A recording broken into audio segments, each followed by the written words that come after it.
Hi everyone, welcome back to my channel. Prajapati health care में आपका स्वागत है। मैं हूं शगुनी पंडित फ्रॉम मरबन प्रखंड, मुजफ्फरपुर, बिहार।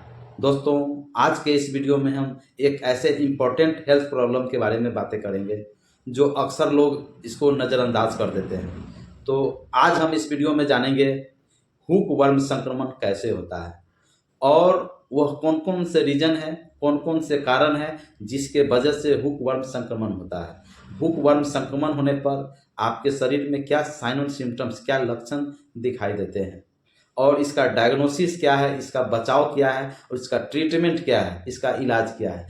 तो चलिए जानते हैं हुक वर्म संक्रमण के विषय में। दोस्तों, हुक वर्म संक्रमण एक पैरासाइट संक्रमण होता है जो कि हुक वर्म के जो जो लार्वा होते हैं। तो लार्वा जो है, जब आप नंगे पांव खेतों में जाते हैं तो वहाँ पर पहले से संक्रमित लार्वा से यानी हुक वर्म से संक्रमित व्यक्ति के मल होता है और आपका जो पैर होता है, आपका जो उस मल से जब संपर्क में आता है तो लार्वा लार्वा का मतलब होता है, चूंकि हुक वर्म के साइकिल होते हैं, एक लार्वा, पीपा, उसके बाद एडल्ट। तो लार्वा लार्वा का मतलब होता है कि हुक वर्म के अपरिपक्व रूप जो आपके पैरों के तलवा में चिपक जाता है और वह धीरे धीरे आपके शरीर में प्रवेश करता है और प्रवेश करने के बाद फिर वह आंतों में चला जाता है, जिसके कारण आपका ब्लड सर्कुलेशन प्रभावित होता है और आपको खून की कमी होना शुरू हो जाता है, जिसको हम एनीमिया कहते हैं। अब सवाल उठता है कि यह संक्रमण होने का सबसे बड़ा रीजन क्या है।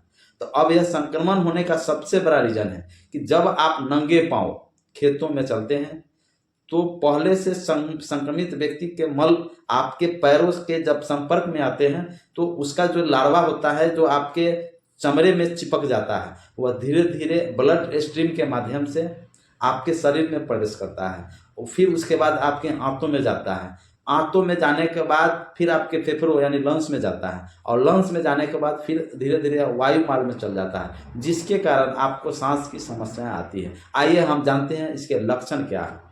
जब आपको हुक वर्म का संक्रमण होगा यानी आपके पेट के आंतों में जब हुक वर्म के कीड़े होंगे तो लक्षण आएगा कि आपको पेट में दर्द होगा, आपको भूख नहीं लगेगा, आपको सर में चक्कर देगा, आपको खून की कमी होगी, आपको वोमिटिंग टेंडेंसी होगी, आपको बुखार होगा, आपको खांसी होगी, आपको घरघराहट की शिकायतें मिलेगी, है ना। इस तरह से आप धीरे धीरे आप कमज़ोर हो जाएंगे।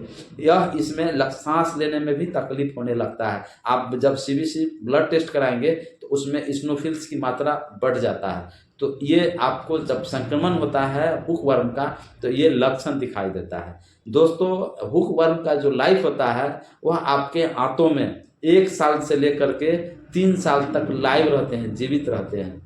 हुक वर्म का जो लंबाई होता है वो ½ इंच, आधा इंच इसका लंबाई होता है। हम इसकी डायग्नोसिस की बात करें तो इसकी जो जांचें होती है वह जब मल का जब परीक्षण होता है, जब मल की जांचें होती है उसमें यह पकड़े जाते हैं हुक वर्म के जो लार्वा है, हुक वर्म में जो वह पकड़े जाते हैं। देखो, हुक वर्म, हुक का मतलब होता है ऑक्सा की तरह। आपके आंतों में या ऑक्सा की तरह कीड़े रहते हैं, चपके हुए रहते हैं, पकड़े हुए रहते हैं। यही ऑक्सा की तरह धीरे धीरे आपके लंग्स तक जाता है, आपके वायु मार्ग में चल जाता है, जिससे कारण मोर कॉम्प्लिकेशंस आपके बॉडी में शुरू हो जाता है। ठीक है, तो ये आपको होता है। अब बचाव कैसे करें, इसका इलाज क्या है। तो हम बचाव की बात करें तो आपको खेतों में अगर आप जाते हैं तो नंगे पाँव मत जाएं, है ना। हमेशा जूते चप्पल पहन करके जाना चाहिए।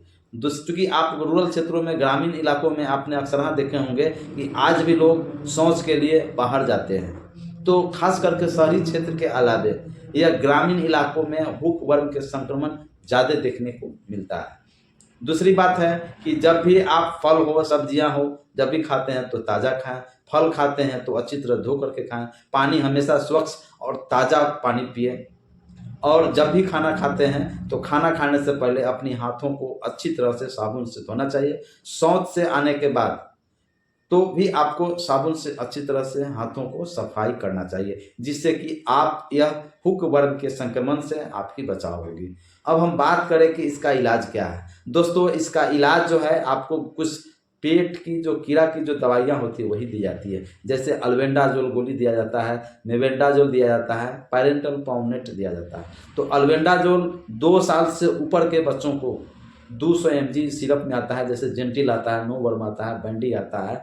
तो ये जो अल्बेंडाजोल की जो दवाइयाँ हैं जो छोटे बच्चों को दिया जाता है। टैबलेट की बात करें तो जेंटिल 400 हो, नोवर्म 400 हो, बैंडी प्लस हो 400 हो, आइवरमेक्टिन के साथ भी आप 3 दिन कीड़ा की दवाई आपको खाना है। आपका जो हुक वर्म का जो संक्रमण आपके आंतों में है वह आपका संक्रमण धीरे धीरे समाप्त हो जाएगा, कीड़े आपको मर जाएंगे। दोस्तों याद रखें, आपके जो पेट में कीड़े होते हैं वह जब आप कीड़े की दवाई खाते हैं तो वो मरता नहीं है, कीड़ा वह बेहोश हो जाता है। अब जब आप शौच के लिए बाहर जाते हैं तो आपको दिखाई देता है कीड़ा जब बाहर निकलता है। तो अब तो खैर लोग शौचालय में जाते हैं इसलिए पता नहीं चलता है, लेकिन अक्सर लोग खेतों में जाते हैं तो पता चलता है कि उनके जो पेटों में कीड़े थे वो बाहर आता है। तो ये आपको संक्रमण जब होता है तो संक्रमण से बचाव के लिए ये जो टैबलेटें होती है अल्बेंडाजोल वो दिया जाता है। और दूसरा जो दवाई होता है वह मेबेंडाजोल होता है, जो कि 6 गोली में आता है, जो कि उसको सुबह शाम 3 दिन खाना पड़ता है। मेबेक्स नाम से आता है, किटकैट नाम से आता है, जो कि वह सिरप में भी मौजूद होता है, जो कि बच्चों के लिए 5 साल से ऊपर के बच्चों के लिए 3 दिन सुबह शाम दवाई खाना पड़ता है, जिससे कि उसके पेट के अंदर आंतों में जो मौजूद है हुक वर्म वह धीरे धीरे वह बेहोश होकर के शौचालय के जरिए वह बाहर निकल आता है। तो यह था दोस्तों हुक वर्म कैसे होता है, उसके लक्षण क्या है, उससे का बचाव क्या है, उसका डायग्नोसिस क्या है, उसका इलाज क्या है। तो दोस्तों उम्मीद करता हूँ कि इस वीडियो के माध्यम से आपको कुछ न कुछ नई चीज़ों की जानकारियाँ मिली होगी, कुछ न कुछ आप सीखे होंगे।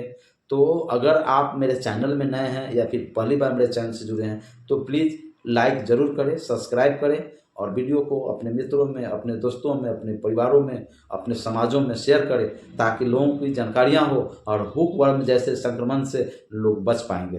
तो आप सभी से विदा चाहता हूँ। फिर मैं अगले दिन नए वीडियो के साथ, नए हेल्थ टॉपिक के साथ आपसे फिर बातें करूँगा। तब तक के लिए आप लोग स्वस्थ रहें। जय हिंद, जय भारत।